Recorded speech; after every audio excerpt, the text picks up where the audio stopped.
Bonjour, alors il n'y a pas si longtemps je vous ai montré donc ce que je comptais faire avec les restes de 2 kits du taille de Vador de Revell. J'ai avancé dessus, j'ai avancé aussi au niveau pas de ma réflexion mais des possibles problèmes que je vais rencontrer notamment sur la partie arrière et la partie bulbe, en fait toute la carlingue en fait de ce vaisseau et peut-être même un petit peu des panneaux. Donc voilà où j'en suis. Ça m'a pris à peu près 3 épisodes de Supernatural pour graver avec une pointe sèche et ensuite couper les pièces tranquillou en gardant la série. Et le travail n'est pas super propre, mais on s'en fiche.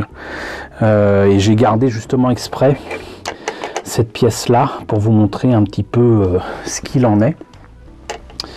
En fait, il faut que je continue d'ailleurs à ce niveau-là de creuser un petit peu avec la pointe sèche. En fait, vous creusez dans le plastique tranquillou.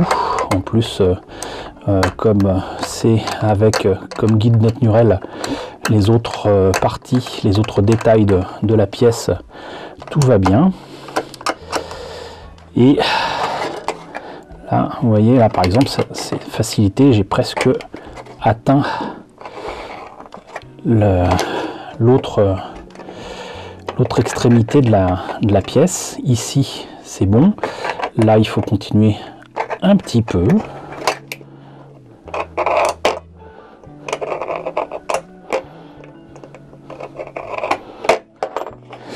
Et je vais terminer avec cette lame. Voilà. Et vous allez me dire, mais pourquoi ne pas l'avoir fait dès le début? Déjà, parce que les pièces sont quand même assez épaisses. Déjà d'une part. Ensuite, parce que graver avec la pointe sèche permet tout simplement de creuser un sillon qui permet de guider en fait cette lame.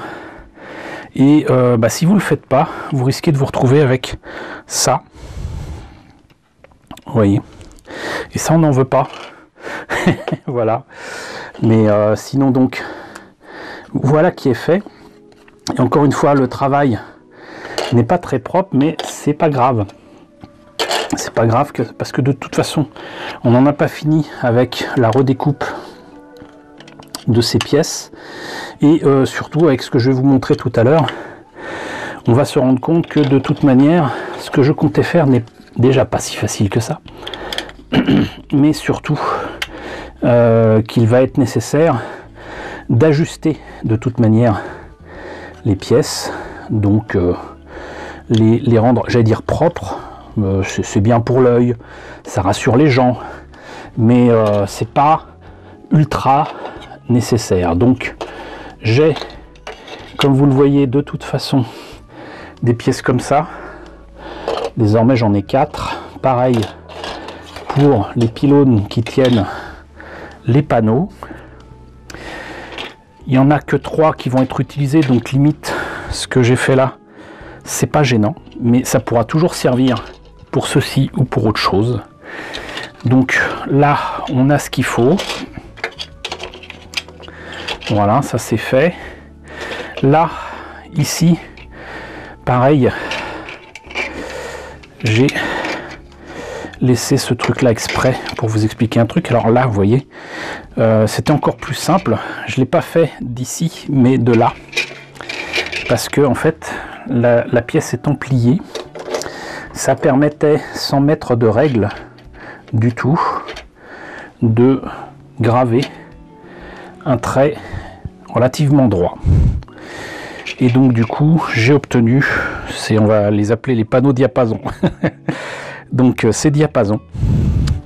Et j'en suis très content. Là par contre, il va être nécessaire de poncer un petit peu et de rendre ça un petit peu plus propre que ça ne l'est. Et si je n'obtiens pas quelque chose de sympa, mais vous voyez que de toute façon ici, c'est la même épaisseur et tout, donc voilà, il n'y a pas de raison. Mais bon, a priori ça devrait être bon. Mais si c'était pas possible, je peux toujours renforcer aussi pour éviter que les pièces ne bougent avec du profilé en U, voire peut-être en T, on verra.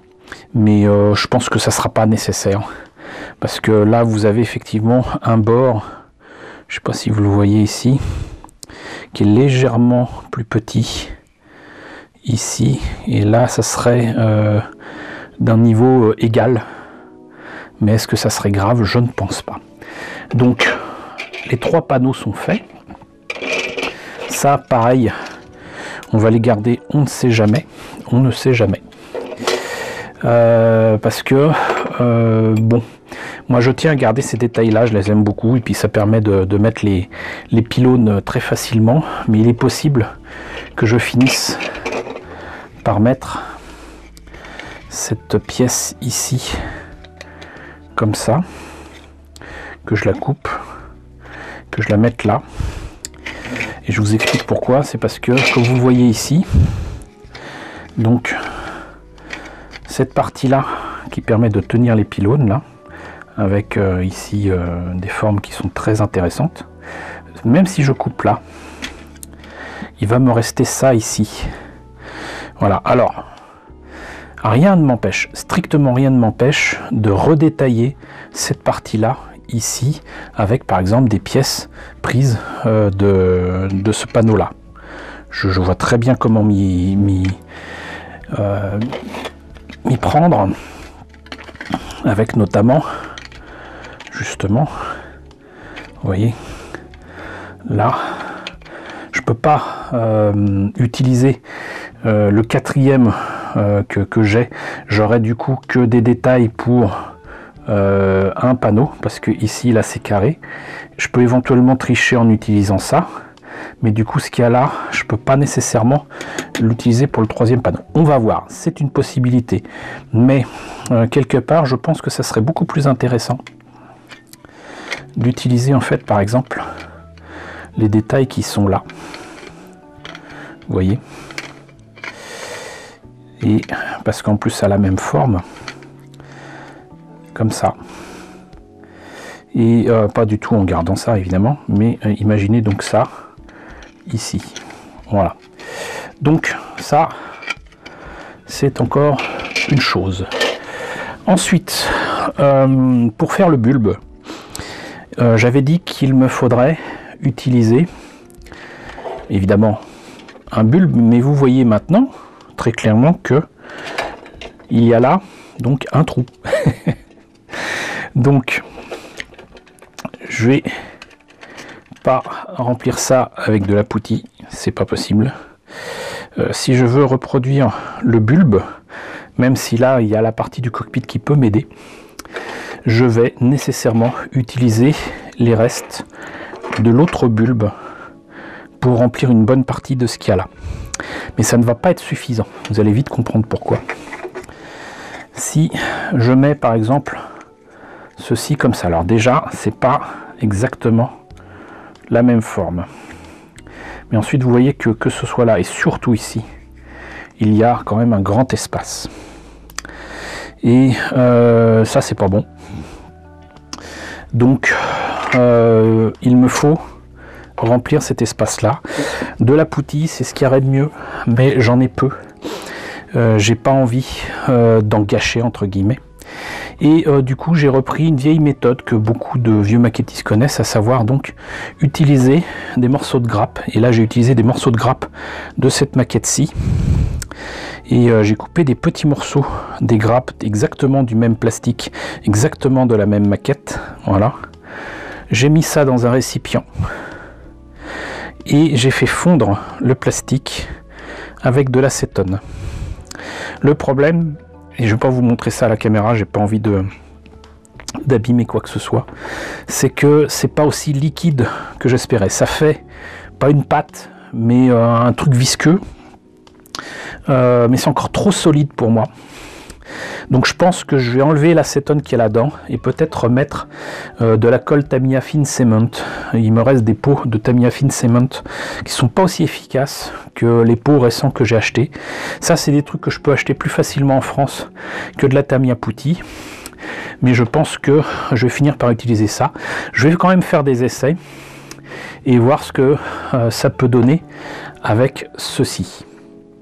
Et du coup, avec ce cockpit, ça c'est des pièces par contre que je vais certainement pas utiliser dans ce projet, je me suis rappelé que, mine de rien, j'ai quand même pas mal d'objets, je vous en ai parlé souvent, des objets d'emballage, des objets de décoration de Noël, et aussi carrément des bulles, des sphères en plastique que j'ai achetées depuis des années, et de différentes tailles, et justement pour ce genre de projet. Et je me suis dit pourquoi ne pas les utiliser pour tenter de reproduire le bulbe de ce TIE Fighter. Et ben vous allez vite comprendre que par exemple là par contre j'avais ça, qui en plus aurait eu l'avantage de reproduire vraiment l'intérieur d'un TIE Fighter. C'est que si je mets là, même s'il y a des tétons ici, coucou Ilmic, ça tient pas. Je pense que ça tient pas grand chose, en fait ça tient un truc tout con. C'est que ça, c'est exactement la taille du bulbe du TIE Fighter. Donc je vais pas non plus me compliquer la vie à redécouper les détails ici et là et les mettre là-dessus. Ça rimerait à rien, d'autant qu'il faudrait que je coupe aussi pour mettre la verrière du cockpit ici. Donc ça on va oublier, mais ça sera toujours utile à garder comme idée pour un autre projet. J'ai quand même des sphères plus petites. Voilà, par exemple ça. Alors ça éventuellement, ça peut aider, mais c'est trop petit. Mais, vous voyez l'idée c'est que ça puisse au moins soutenir des pièces ou du mastic, pour éviter de remplir tout l'espace qu'il y a là-dedans. Mais ça, par contre, c'est trop petit. Là, j'ai peut-être trouvé quelque chose qui, en plus, permettrait de consolider la future partie arrière. Donc, il faudrait couper là. Mais cette forme-là, en plus, je ne vais pas dire convient parfaitement, mais aurait l'avantage de correspondre à la forme du bulbe ici. Et encore une fois, vous voyez que là on s'en rapproche quand même fortement. Cependant, et sans me compliquer la vie, je suis retombé en cherchant ces trucs là sur, bon, on va appeler ça des poêles, hein. Voilà, mais c'est des verrines en fait, c'est en forme de poêles qui sont faites pour servir des petits apéritifs, des petits hors d'œuvre, voilà. Et j'ai pris ça parce que je me suis dit que cette forme là pourrait toujours être intéressante pour faire un pied, pour faire un cockpit, pour faire une passerelle de vaisseau Star Trek, j'en sais rien. Mais regardez-moi ça, c'est juste formidable. Si je mets ça comme ça, donc il faut imaginer que je coupe ici. Évidemment ça tient pas, mais donc je vais faire ça en là,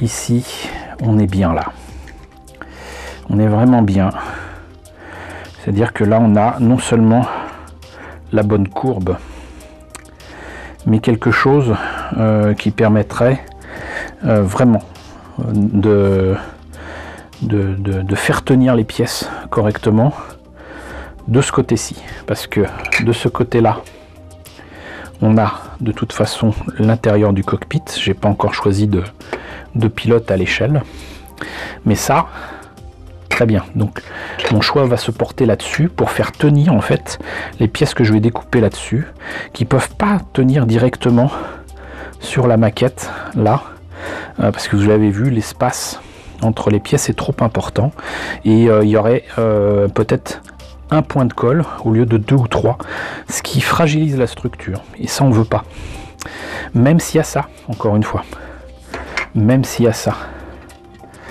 parce que ça ne convient pas.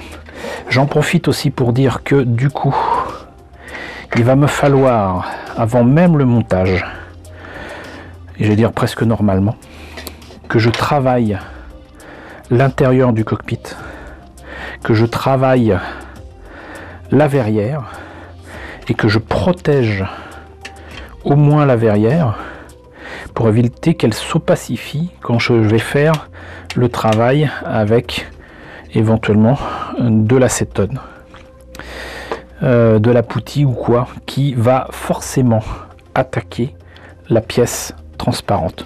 Vous noterez que c'est malheureusement une pièce qui doit se glisser à l'intérieur, qui ne peut pas se mettre dessus. Je peux éventuellement tricher et la coller dessus, mais je sais pas si ça me plaît. Je sais pas si ça me plaît. Si c'est trop compliqué de masquer tout ça et de démasquer tout ça une fois le travail terminé, on va voir. Mais je pensais éventuellement mettre quelque chose coupé en cercle ici pour protéger un minimum la verrière et surtout mettre du masking tape sur la verrière ici aussi. Donc voilà, vous voyez que le prochain travail à faire dessus, ça sera pas forcément de découper des pièces, mais vraiment de travailler sur le cockpit pour que ce travail là soit fait. Et après je vais dire que à la limite ça va se faire tout seul, ça va peut-être même se faire tout seul, mais à bien y regarder, finalement c'est vrai que ça c'était une possibilité s'il n'y avait pas ça, mais finalement faut voir. Là j'avoue que j'hésite, mais bon, ça peut très bien m'aider et finalement me faire oublier l'utilisation de ce genre de choses, mais avoir des options c'est toujours très bien.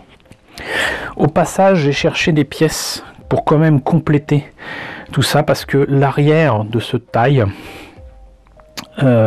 pourrait correspondre à l'arrière d'un taille normal, et j'ai retrouvé l'arrière d'un taille Interceptor de MPC, le kit de 1983, et ça sera parfait. Ça sera parfait. Imaginons que ça soit l'arrière, et ben vous voyez que ça va. Et je vous montre. C'était pas spécialement la même échelle, mais c'est pas grave. Donc imaginons que ce soit comme ça. Et ça sera entre guillemets le petit détail qui tue. Petit détail qui tue. Puisqu'on parle de la partie arrière, alors là c'est plus compliqué. Je me suis dit, il me faut quelque chose d'hexagonal, éventuellement. Il me faut au moins quelque chose genre tige ou comme ça. J'ai même sorti ça. Normalement j'en ai deux, j'ai dû en faire tomber un. Pas grave. Et j'ai même pensé à utiliser ce genre de pièces que je garde depuis des années, que je prends sur les grappes de maquettes Bandai. Je me suis vite rappelé qu'en fait ça serait vraiment pas solide, parce que même si je peux avoir quelque chose de sympa qui irait jusqu'au bout là,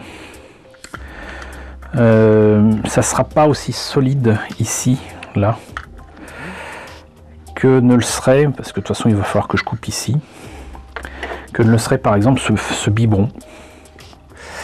Il faut oublier de toute façon la partie tétine, hein, mais imaginez donc que ça soit sans cette partie là derrière le cockpit. Je vais vous sortir le cockpit que je ne vais pas utiliser, et mon idée en fait, plutôt que d'utiliser ça, ou même ceci qui est trop gros de toute façon, éventuellement ça finalement j'oublie, ça peut être pas mal. Malheureusement ça va d'un trou à un autre, donc on verra, mais l'idée c'est de consolider la partie arrière, toujours en utilisant le cockpit. Donc vous enlevez le siège, de toute façon on verra pas après ce que ça donne, et là ici, pas forcément une, mais je dirais peut-être 2 à 3 vis une là. J'en ai plein maintenant, vous savez, avec les K2000, les Ecto One, les machins, les trucs, les bidules. Des petites vis pour que ça tienne entre guillemets tout seul. Et une fois que ça tiendra tout seul, éventuellement consolider ça avec de la colle, mais pas uniquement de la colle. Mais déjà, même si je mettais de la colle ici, ça serait pas mal. Et là donc, cet arrière là, donc il faut imaginer qu'on va mettre les pylônes dessus. Ensuite, on a ces détails là qui pourront aller là. Et par contre, c'est là que je me suis rendu compte que le pylône ici, pas de problème. Par contre, les pylônes sur les côtés, ils seront peut-être trop espacés. Faut que je vois, faut que je mesure. Mais comme vous voyez, les choses avancent bien.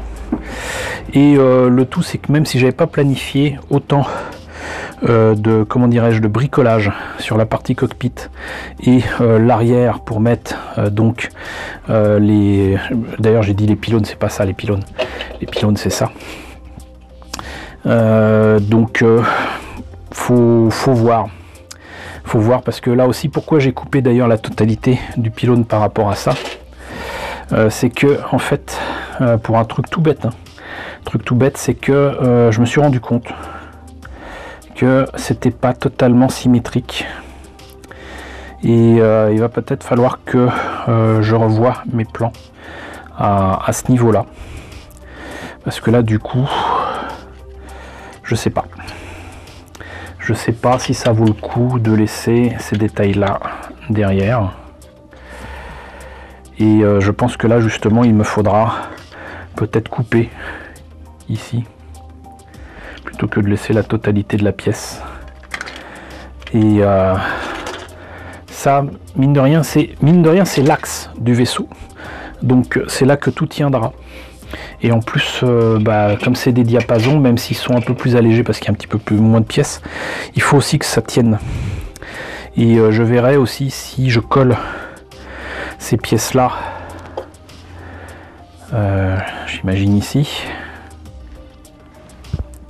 comme ça, ou si je dois mettre des tiges pour pouvoir les démonter et ensuite les transporter facilement pour des expositions, sachant que là vous voyez bien, encore une fois, c'est pour ça aussi qu'il faut que je garde cette pièce là, et que mine de rien là ça peut être pas mal, mais ça tient pas génial. Donc encore une autre source de réflexion, de planification, mais comme vous voyez donc les choses avancent bien et dans ma tête et sur les pièces en question, donc c'est le principal. Et ça va demander un petit peu de boulot. Je sais pas si ça vaut le coup que je vous filme les prochaines étapes en question, mais je vous montrerai en tout cas le résultat du travail, ça c'est sûr. Voilà, la vidéo est un peu longue, je suis désolé. En tout cas, j'espère que ces aspects, ces explications sur la façon dont le projet évolue vous ont intéressé. N'hésitez pas à me dire ce qu'il en est dans la section commentaires, n'hésitez pas à liker, n'hésitez pas à partager, n'hésitez pas à vous abonner si ce n'est pas déjà le cas. Coucou aux nombreux abonnés qui nous ont rejoints ces derniers temps, bienvenue ici. Coucou aux grands anciens qui me suivent depuis 5 ans. Merci à tous de votre fidélité, merci à tous de votre soutien sur Tipeee et sur Paypal. Surtout, prenez soin de vous, surtout en ce moment avec ce reconfinement.